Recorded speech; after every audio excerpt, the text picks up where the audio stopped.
Buenas tardes, ya podemos comenzar. Okay, good.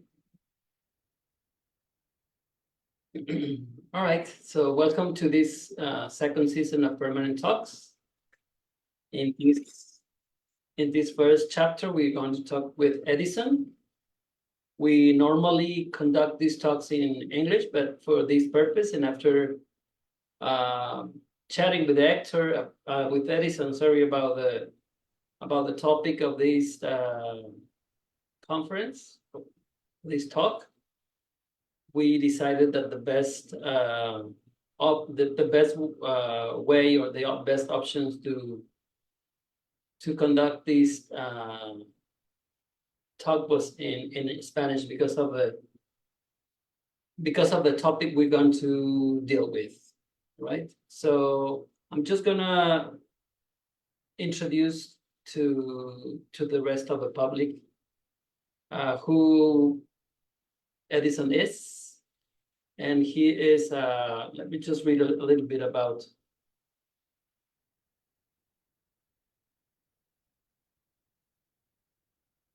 Que es docente investigador de la Universidad Católica Luis Amigó en Colombia, y tiene una amplia trayectoria como docente, como investigador.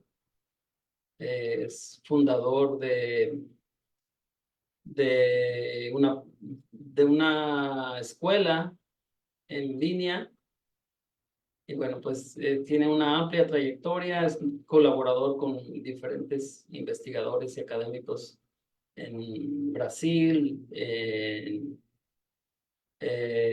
Bolivia, y bueno, pues hoy nos acompaña Edison, con quien vamos a platicar con él, vamos a conversar básicamente.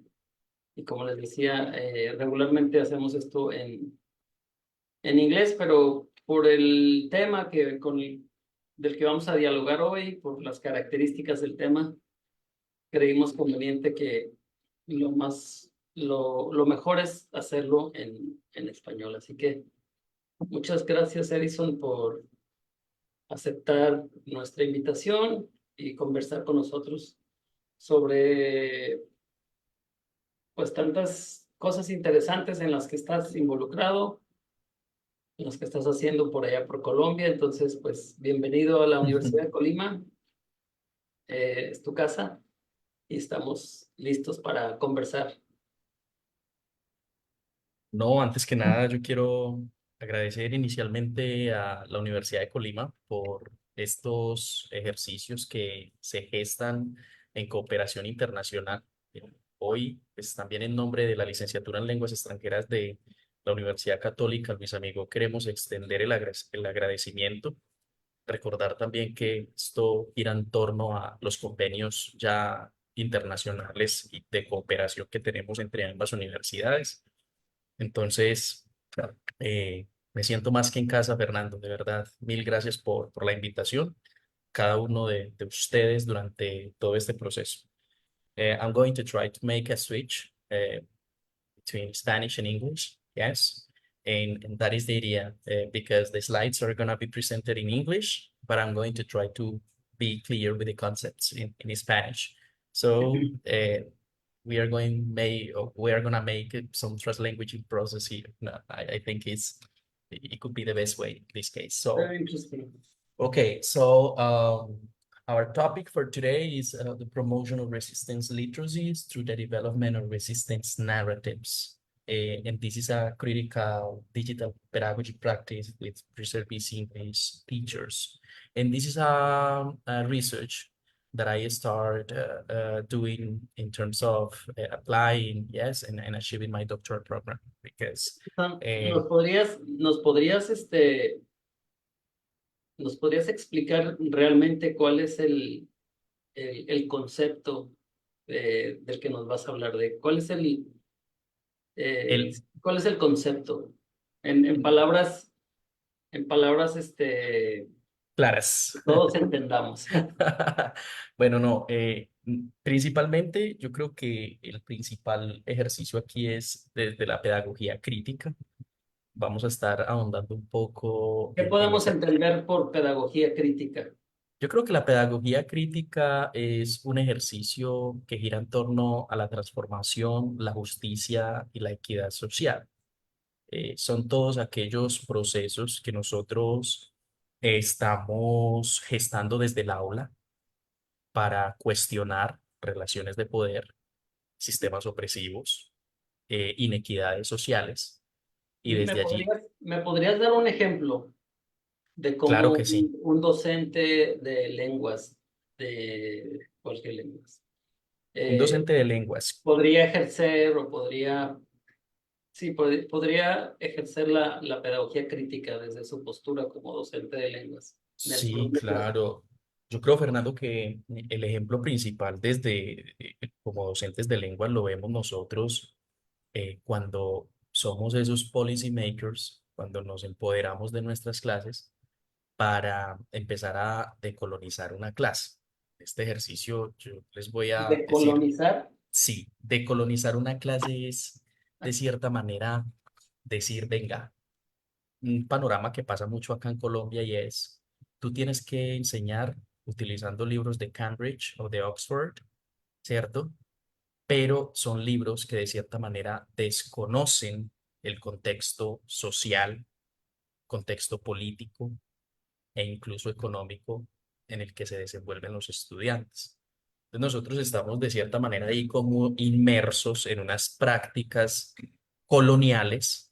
Simplemente pensamos que la mejor forma de enseñar inglés es a través del libro de Cambridge, cuando acá en Colombia tenemos unas realidades muy diferentes. Por decir un asunto tan sencillo, Fernando, un asunto tan sencillo como los estudiantes acá, por ejemplo, tenemos un barrio que se llama Santo Domingo Sabio, hablo específicamente de Medellín, y los estudiantes se transportan en metro cable, o sea, ese es su transporte principal.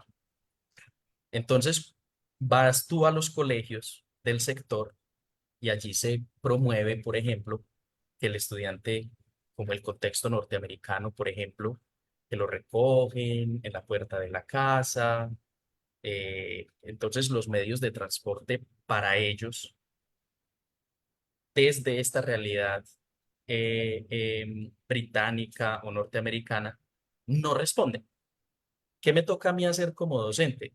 Entrando a ese ejemplo que me estás pidiendo, adaptarme, ¿cierto? Adaptarme y empezar a hacer esas prácticas que respondan a la realidad del contexto donde yo me estoy desenvolviendo.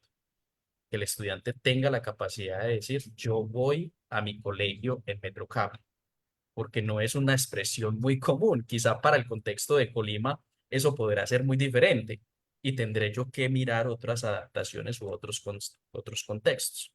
Entonces, a enseñar desde la pedagogía crítica, de cierta manera, es enseñar desde el contexto las realidades sociales que tiene como tal el contexto.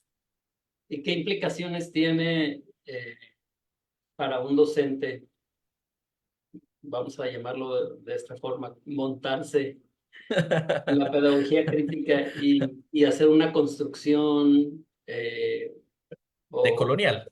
ajá, Bueno, qué eh, eh, implicaciones ¿qué tiene? implicaciones tiene para un docente enseñar desde la pedagogía crítica y una perspectiva de colonial en Colombia? Ujú. Sí, sí, Yo porque yo voy a decir si algo no, Colombia nos muy, estaría colonizando a Colima, ¿no? exacto.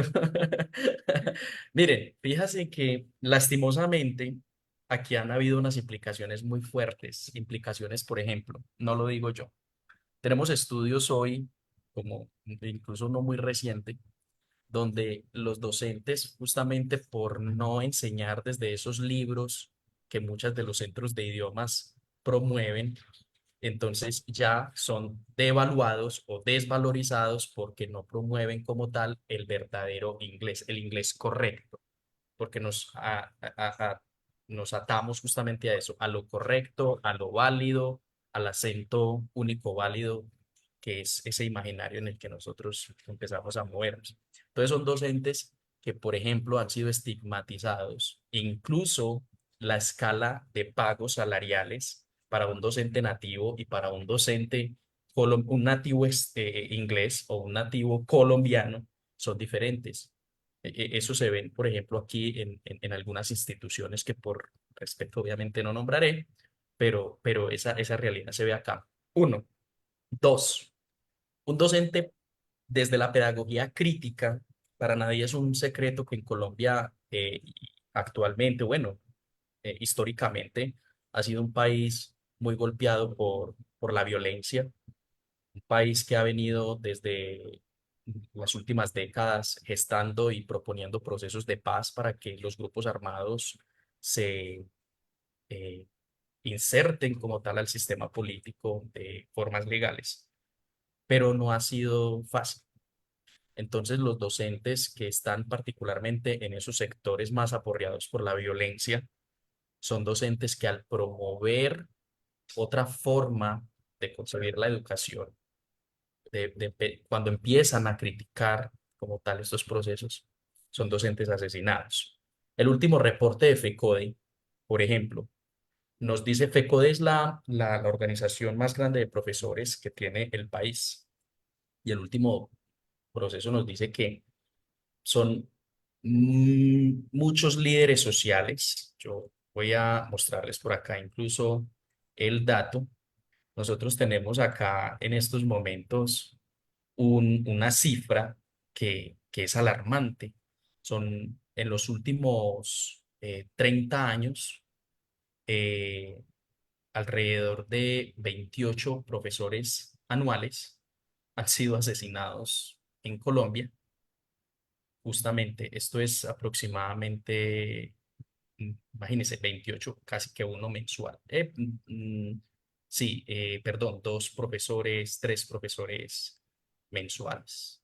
Y son profesores que han estado vinculados con procesos de transformación social, líderes sociales, que giran en torno a los derechos de indígenas, por ejemplo, y han sido esas implicaciones bastante dolorosas, porque la pedagogía crítica, Fernando, desestabiliza. O sea, la pedagogía crítica siempre va a girar en torno a cuestionar las inequidades y normalmente las inequidades son favorables para los sistemas de poder. Entonces, esos sistemas de poder que muchas veces están cargados de armas no van a permitir que se desestabilicen esos procesos, por ejemplo. Eso significa Platícanos, ser profesor. platícanos un poco de tu, porque estás a punto de doctorarte, estás a punto de defender el último, dar el último paso de tu proyecto de doctorado, defender tu tesis. Sí, Platícanos un poquito de tu proyecto y en palabras así como estamos ahorita dialogando y conversando. claro, perfecto, ¿no? Y de hecho, por eso paré la presentación, porque me parece mejor que lo hagamos acá. Bueno, yo en miras justamente a ese proceso de, de inequidades que se han visto reflejadas, estos son ¿De dónde datos. salió la inquietud de utilizar la pedagogía crítica como tu paradigma para entender un proceso de investigación y llevar a cabo un proyecto? Fernando, yo lo resumo así, de la lectura de mi contexto educativo.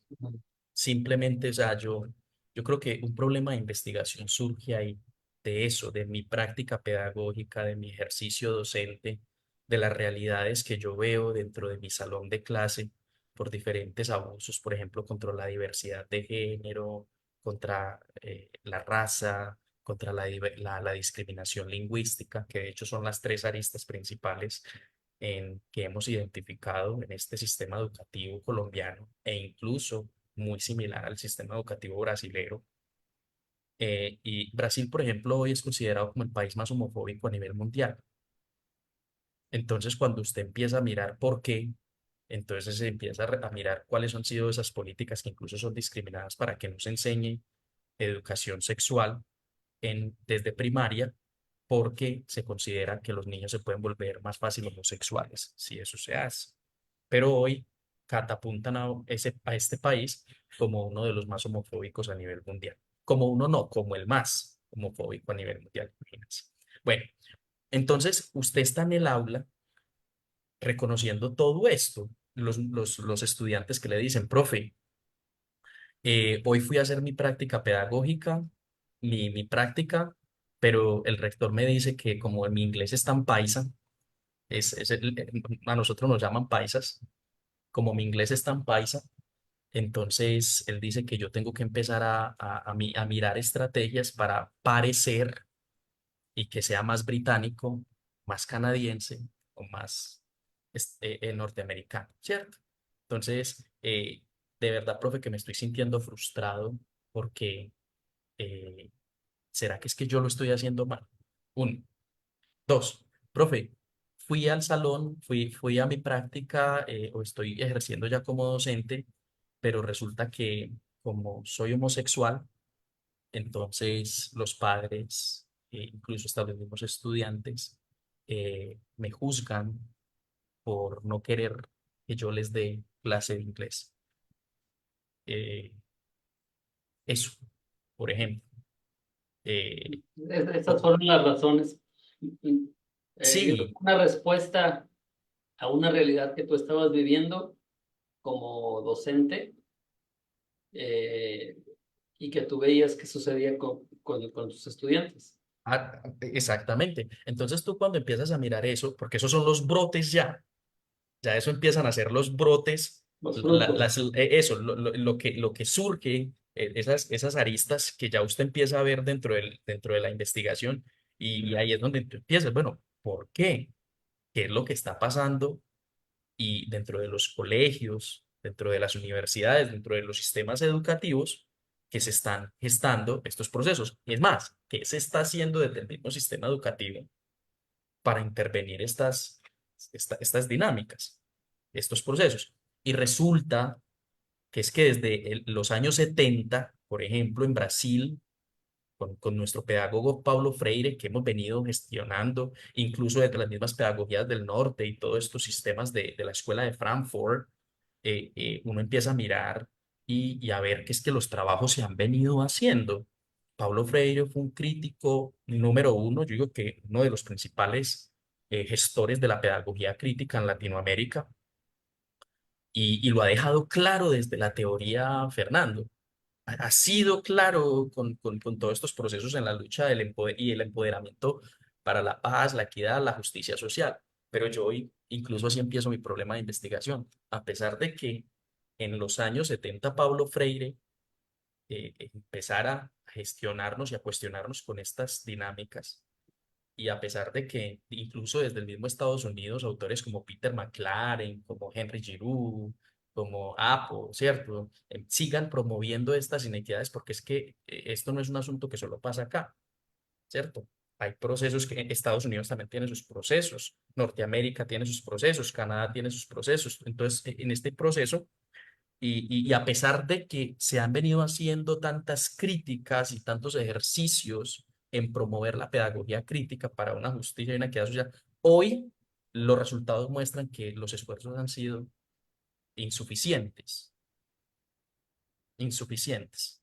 Y ese es, Regresando, sí, perdón, termina lo que ibas a no, decir. que eso es justamente lo, lo, lo grave. Porque es que seguimos hablando de pedagogía crítica, seguimos hablando de decolonialidad, seguimos hablando de paz en educación o de educación para la paz, seguimos hablando de procesos que giren en torno a la equidad, pero todavía tenemos un sistema que excluye y un sistema que rechaza, que es inequitativo. Acá, por ejemplo, solo el 1% de las comunidades afrodescendientes logra terminar estudios de posgrado. El 1%. Entonces, es un sistema inequitativo. Entonces, ahí justamente ya tenemos un problema gestado que mira a uno. Y entonces, ¿qué hacer? Como lo han venido haciendo los otros autores, porque en ningún momento estoy demeritando la labor que se ha venido haciendo de parte de cada uno de estos teóricos. No, estoy diciendo, o sea, hay que continuar, seguir promoviendo esto, porque los imaginarios sociales y estos colectivos que impiden esas diversidades de pensamientos, pues son reflejos claros de cómo hoy matan solamente por tener un pensamiento diverso. Otro pensamiento, una forma u otra de pensar. quiero hacerte dos preguntas. Porque el tiempo se está yendo rápido Tranquilo. y todavía falta mucho por comenzar. La primera es, escucho que mencionas mucho a Brasil. ¿Por qué Brasil? ¿Qué tiene que ver Brasil contigo y con tu proyecto? Y Bueno, platícame. Brasil es como, y lo voy a decir, Brasil es mi segunda casa. Brasil es un país con el que estoy muy agradecido, la verdad. Específicamente el norte de Brasil, la Universidad Federal de Piauí. Yo allá estoy haciendo mi estudio doctoral. Eh, es un país que me ha abierto las puertas en lo investigativo, en lo académico y bueno, esos son los vínculos. Hoy me encuentro pues vinculado a varios grupos de investigación en Brasil. Eh, soy profesor de portugués también, tengo esos contactos y bueno, esas son las razones, Fernando, para nombrar y preocuparme también por el contexto brasileño. Hasta ya estás extendiendo tus brazos hasta Brasil. Sí, de hecho vecino, porque es un país vecino, tenemos Sí. frontera con Colombia, entonces yo creo que ahí pues yo creo que hay mucho que quiero seguir trabajando en todo este sur global, seguirlo explorando y, ¿por qué no mirar más adelante? Mira, de hecho México, que ya pues como ampliando más el bracito como si estuviera así, pero la idea Lo es estamos esa. haciendo de Esa, esta forma, ¿no? Lo estamos haciendo. sí, claro que sí. Quiero regresar a la parte en donde iniciamos en relación al salón de clase y la pedagogía crítica. Ya hablamos y expusiste muy bien de qué forma tú llegaste a entender la pedagogía crítica relacionada al salón de clase y a los procesos de enseñanza y sobre todo a los procesos formativos de estudiantes que quieren ser profesores de lengua. Ujú, Y expusiste con un ejemplo muy claro de el cablebús ujú, eh, y ese contraste entre un contexto anglosajón y un contexto colombiano, ¿no? En cuanto a cómo se transportan los niños en la escuela en un lado y en otro. Pero yo por un momento pensé y dije, bueno, pero los libros de texto que usamos en el salón de clase y podría llamar que, si no es que el 90%, la mayoría del material que utilizamos, incluso que está en internet, ¿no? ujú. Pues tiene pues sus raíces en esos países de los que ya mencionamos. Y bueno, la pregunta entonces que me surge es, ¿qué alternativas hay si nosotros, digamos, el único acceso que tenemos o el acceso que tenemos prioritariamente es ese, hablando específicamente de los materiales de estudio y de los libros de texto, pues entonces como maestros de inglés o de lenguas y queriendo adoptar una pedagogía crítica, pues cuál es el recurso entonces que nos resta por utilizar cuando pues nuestras fuentes o nuestros suministros y nuestros recursos para las clases pues son esos. ¿Qué nos puedes decir? Muy buena pregunta. Muy, muy buena pregunta, Fernando. Mira, incluso yo no estoy desvalidando que no se puedan utilizar los recursos. O sea, es que los recursos se pueden utilizar. A lo que yo digo es que no se pueden superiorizar con relación a aquellos recursos que promueven nuestras culturas locales. Por decir un ¿A qué ejemplo, le llamas superiorizar, ¿no? ¿A qué te refieres con eso? superiorizar me refiero a eso de que, por ejemplo, en Colima hay dos textos que en estos momentos, por decirlo, ponerlo en ejemplo, llegó el texto para la enseñanza del inglés A1, porque tenemos que seguir esas políticas lingüísticas y el marco común europeo. Entonces, nos dicen que ese texto esa formación se puede fortalecer desde el texto que viene de Cambridge, o que viene de Oxford o cualquier otra, o el texto que van a construir los docentes de Colima con las historias reales de los estudiantes, o el texto que van a construir los profesores a partir de las narrativas y las vivencias que tienen los estudiantes de la licenciatura con relación a sus quehaceres pedagógicos o sus vivencias sociales. Entonces, yo creo que ahí es estar, cuando el uno se pone por encima del otro, ahí ya hay una superioridad, ¿sí?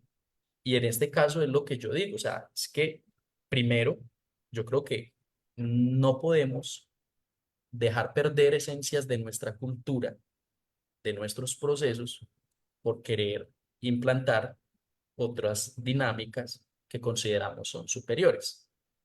Entonces es desde ahí que justamente yo respondo incluso la pregunta que me estás haciendo. Yo digo, eh, ¿qué materiales yo puedo hacer? Aquellos materiales que vayan en pro a la realidad y a los contextos en los que se encuentran los estudiantes.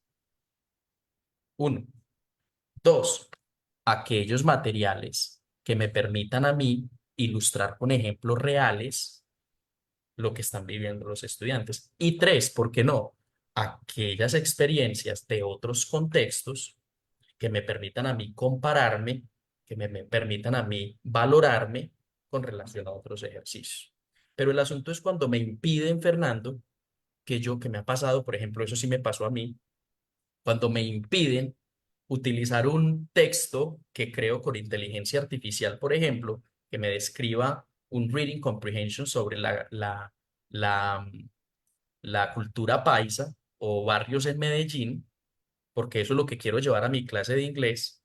Le digo a la inteligencia artificial que me cree un texto basado en la descripción geográfica, por ejemplo, de la cultura de Medellín, y luego me dicen, no, pero es que no es como muy internacional, eso no como que vende, no es tan, eso suena muy criollo, y ahí sí me tocaron la vena, ¿cierto? Entonces, eso es. Vamos a ponernos, vamos a plantear este caso. Sí, Yo voy a soy apagar acá.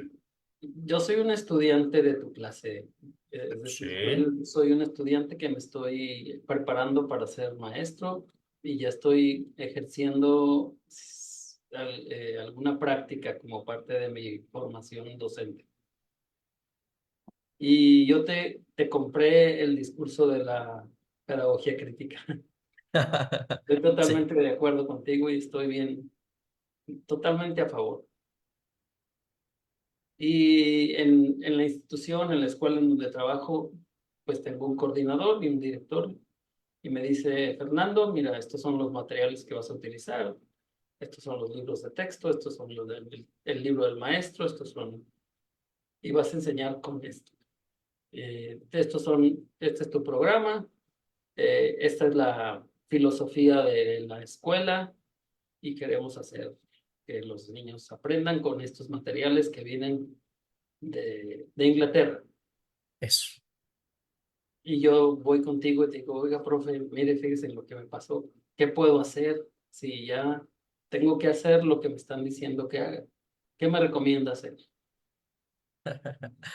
Fíjate que hay una autora que admiro mucho, todos estos asuntos de colonialidad y de hecho hasta pedagogía crítica, estudiante de Paulo Freire a propósito, es la doctora Catherine Walsh, ¿cierto?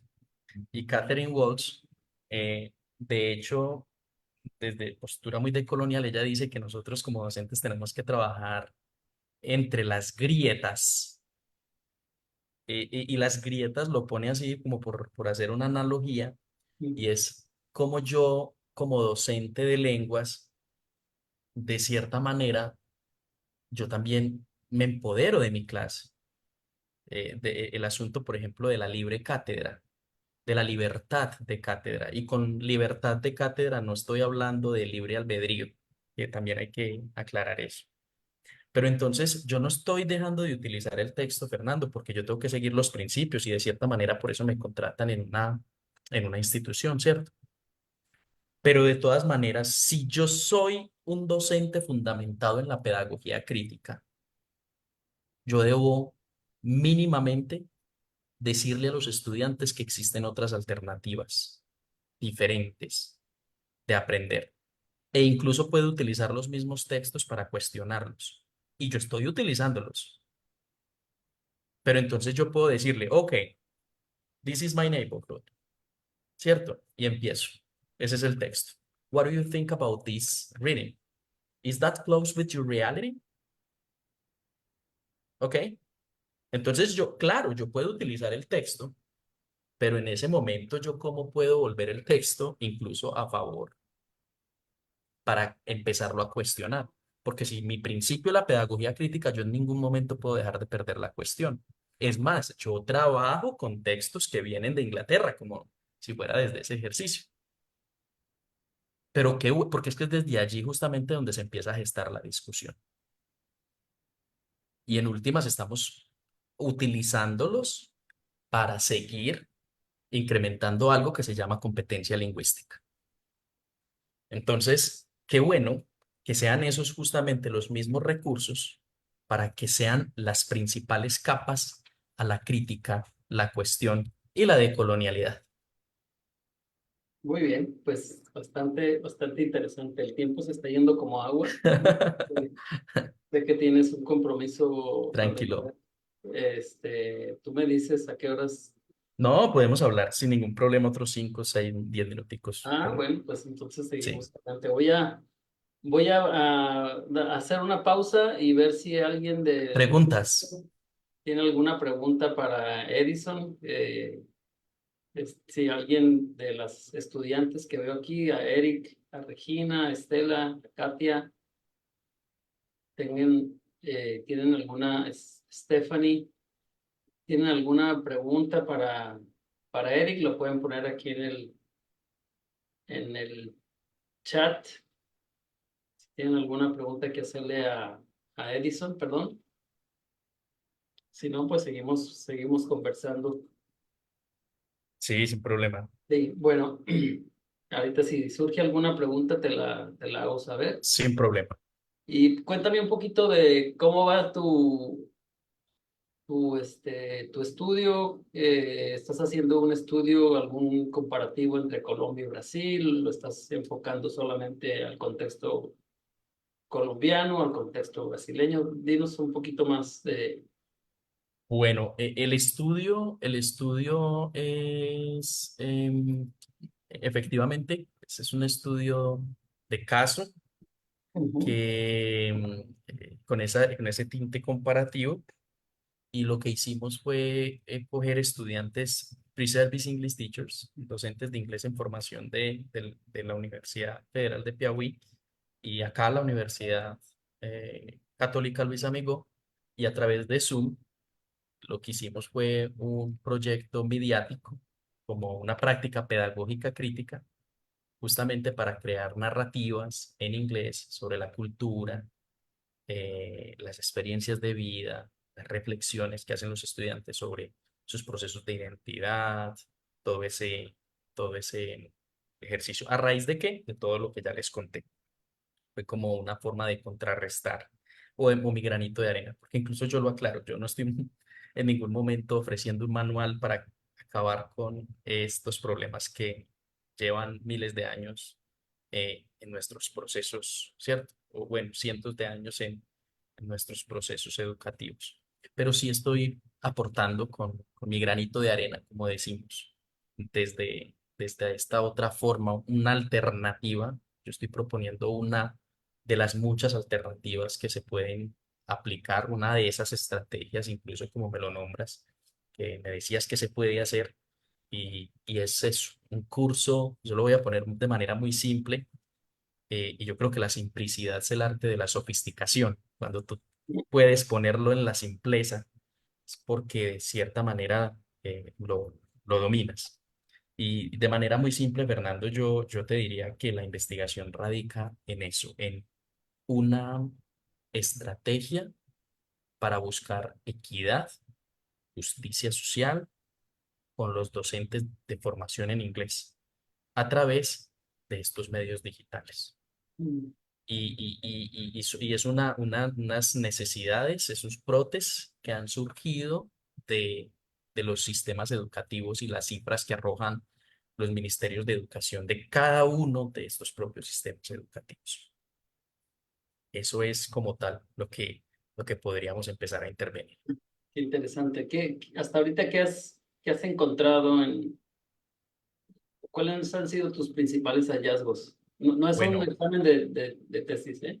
sí, Es un no, examen de no, doctorado. excelente, a mí me encanta y Siempre, de hecho todas las conferencias de ahora en adelante, mi siempre defensa empiezan por final. ahí los exámenes, te digo, porque a mí me pasó así, Ah, bueno, prácticamente tus perfecto. hallazgos. Bueno, yo he encontrado efectivamente que los docentes de inglés en formación colombianos y brasileros, me tengo que centrar en esos casos, no puedo generalizar más, eh, han sido víctimas de exclusión y rechazo social por su identidad de género, ¿cierto? Por sus diversas identidades de género, por su condición social y por su diversidad lingüística. Eso, por ejemplo, es un hallazgo que he encontrado.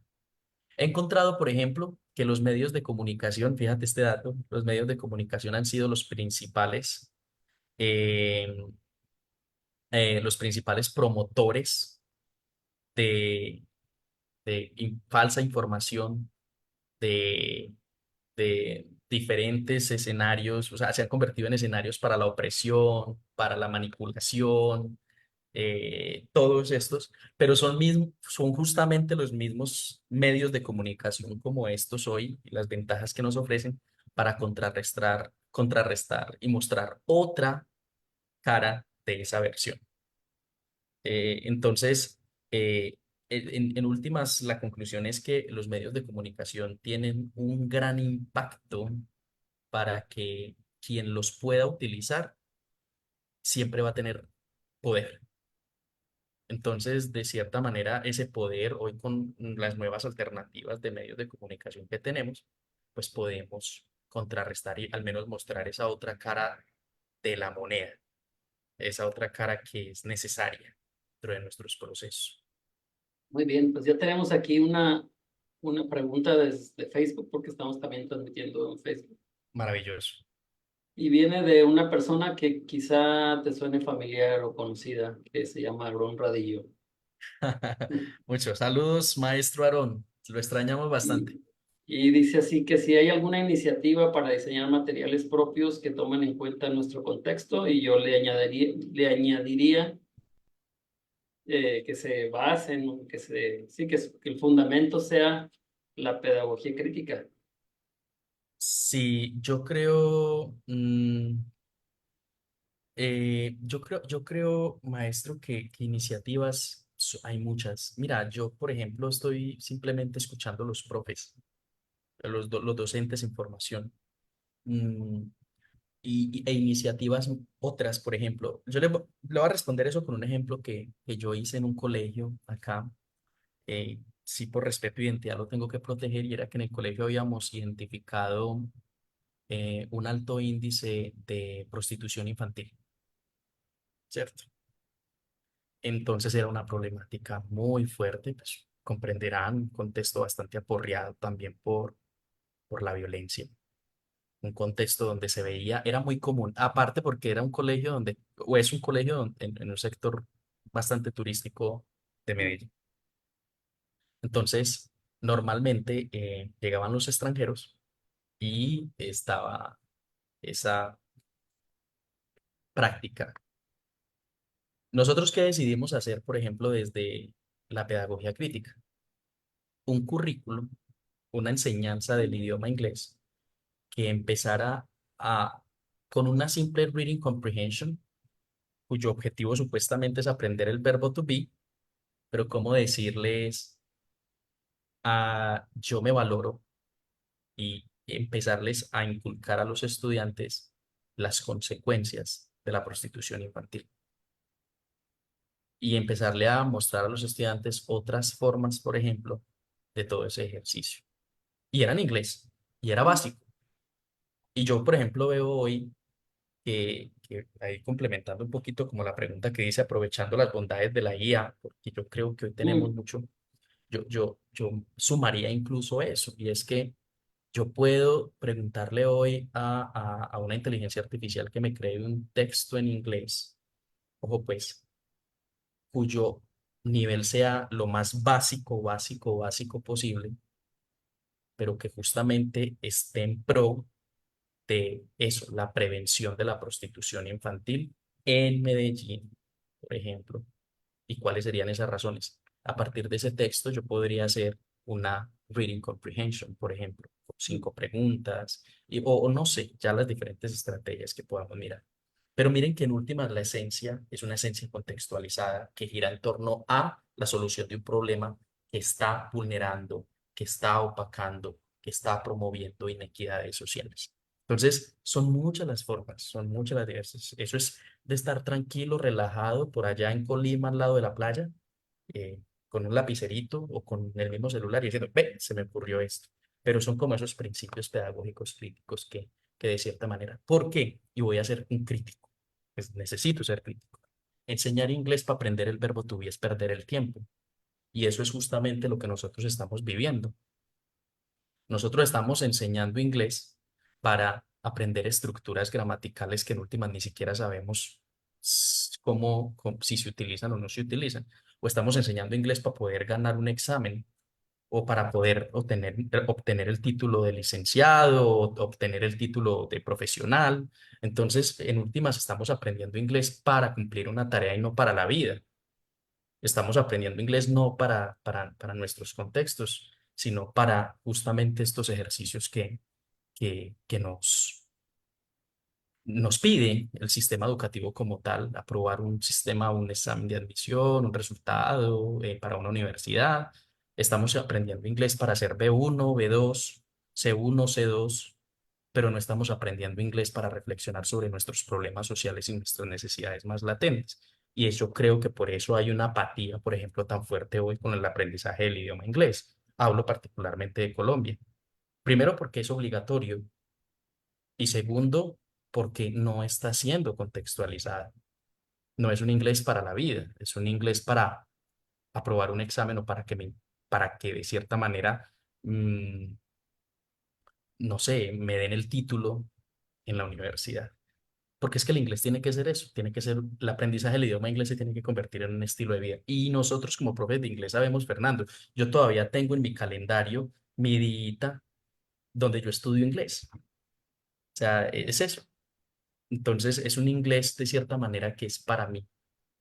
Y eso es lo más importante a modo de conclusión y reflexión que quiero que miremos. ¿Por qué la importancia de la pedagogía crítica en la enseñanza del idioma inglés?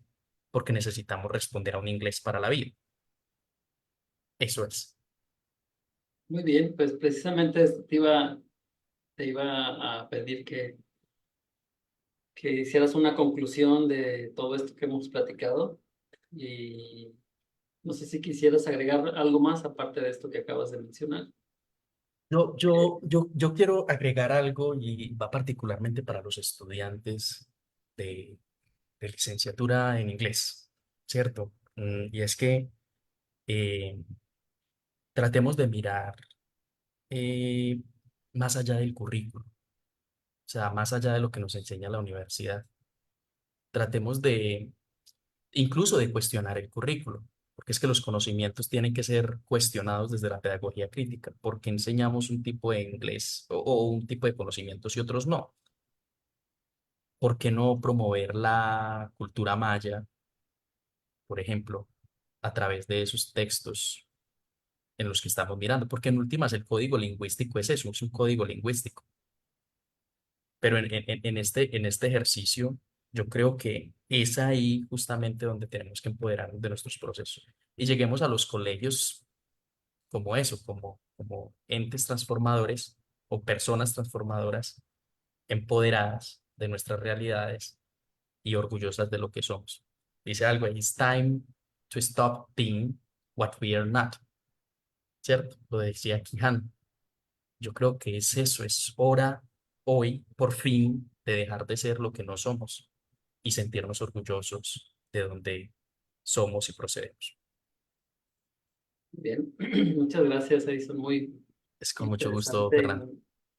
Muy bien. No sé si haya, ya para cerrar, ahora sí una pregunta más de quienes están escuchando esta charla, que tiene mucho sentido y hemos aprendido bastante y muy interesante la manera de plantear y de entender eh, pues la vida desde la perspectiva de la pedagogía crítica y de la vida profesional, ¿verdad? Desde la pedagogía crítica. Y bueno, yo creo que cuando entendemos nuestra función docente desde la pedagogía crítica, yo siento que nos hace sentirnos plenos, nos hace sentirnos contentos y satisfechos porque finalmente estamos de alguna forma u otra, quizá no totalmente aportando, pero sí por lo menos cuestionando y haciendo o queriendo que las cosas funcionen de una manera distinta. Pues no me resta más que agradecerte, Edison, por este tiempo, por el tiempo que has estado con nosotros. Sé que tienes muchas ocupaciones y estás en medio de la defensa bueno, de la culminación de tu documento de tesis para hacer la defensa doctoral, Sí, además de otros asuntos de carácter personal. Y bueno, pues a nombre de la Universidad de Colima, de la Facultad de Lenguas Extranjeras, te queremos otorgarte la presente constancia por haber asistido a esta primera charla de este año, siendo el jueves 29 de febrero del 2024. Y pues muchas gracias nuevamente por tu tiempo, por tus conocimientos, por la manera así tan clara de expresarlo y exponerlo. Esta charla se va a quedar grabada ahí en la página de la facultad y seguramente también va a ser subida al canal que tenemos en YouTube. Entonces, pues muchas gracias nuevamente y esperamos verte por acá en septiembre, ¿es correcto? sí, señor. Allá estaré. Estaré atento a las fechas y ya todo está organizado. De hecho, también mil gracias ahí por la invitación. Bueno, pues no sé si quieras agregar algo más, algo para cerrar. No, solo agradecimientos. De verdad, Fernando, a usted, a todas las directivas institucionales y a todos los estudiantes que atienden este ejercicio ahora o en grabación y un servidor más.